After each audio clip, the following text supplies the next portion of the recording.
Hindi mo mahal na Best Sports Complex? Hindi mo mahal na meron kayo aquatic center?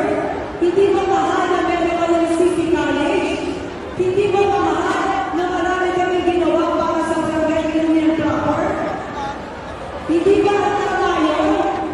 Ngayon, ito ang Ligas Cup ay para sa lahat.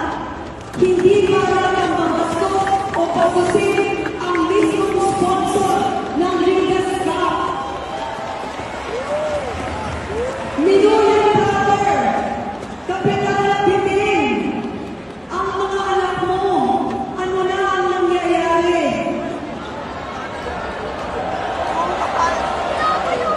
Sa amin, aalis kami ngayon na masakit ang aking loob at ang aking kalooban. Bakit?